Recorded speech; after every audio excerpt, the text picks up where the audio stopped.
उन गांव में दो मित्र रहते थे। बचपन से ही उनमें गहरी मित्रता थी। उनमें से एक का नाम था चतुर और दूसरे का नाम था सज्जन। चतुर चालाक और स्वार्थी प्रकृति का था, जो अपने लाभ के लिए किसी भी हद तक जा सकता था। वहीं सज्जन नेक दिल, ईमानदार और दूसरों की मदद करने वाला व्यक्ति था। सज्जन अपने परिवार की जिम्मेदारियों को पूरा करने के लिए मेहनत मजदूरी करता था और अपने अच्छे व्यवहार के लिए पूरे गांव में प्रसिद्ध था।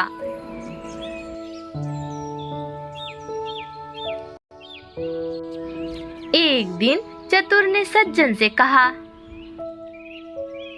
अरे दोस्त, तुमने कभी अपने गांव के बाहर की दुनिया नहीं देखी? तुम दूसरों को क्या जवाब दोगे जब वे तुम्हारे अनुभव के बारे में पूछेंगे? चलो मेरे साथ चलो यात्रा पर। नई जगहों को देखने और व्यापार करने का मौका मिलेगा। सज्जन निष्कपट स्वभाव का था, इसलिए उसने चतुर की बात मान ली। दोनों ने ब्राह्मण से शुभ मुहूर्त निकलवाकर यात्रा शुरू कर दी। वे एक बड़े शहर में पहुँचे और वहाँ सज्जन की मेहनत और चतुराई से अच्छा खासा धन कमाया।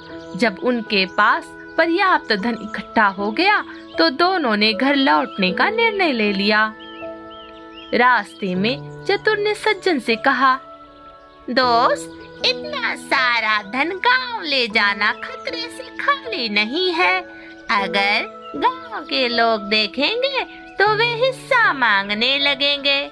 इससे अच्छा होगा कि हमें इसे जंगल में ही छिपा दें और जरूरत पड़ने पर निकाल लें। सज्जन ने इसकी बात पर सहमति जताई। दोनों ने जंगल में धन को गड्ढा खोदकर छिपा दिया।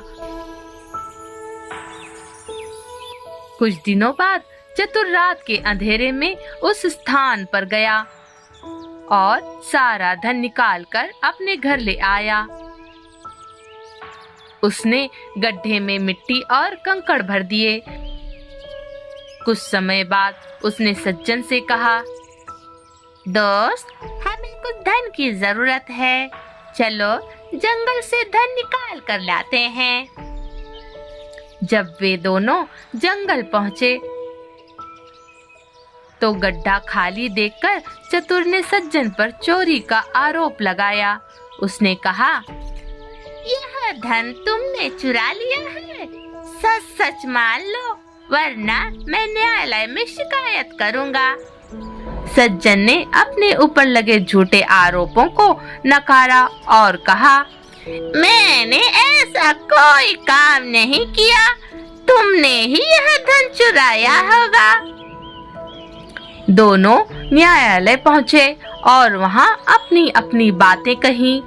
चतुर ने न्यायाधीश से कहा, महाराज, जंगल में एक पेड़ है जो सच बोलता है।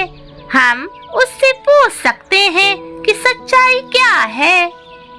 न्यायाधीश ने यह बात मान ली और दोनों को लेकर जंगल पहुँचे।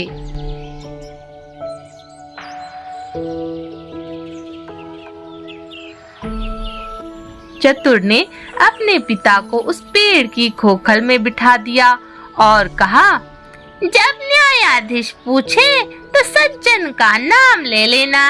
इससे मेरी जान और धन बच जाएगा। जंगल में पहुंचकर चतुर ने पेड़ से पूछा,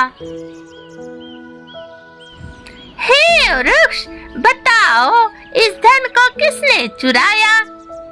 पेड़ की खोखल से आवाज आई, सज्जन ने चुराया है।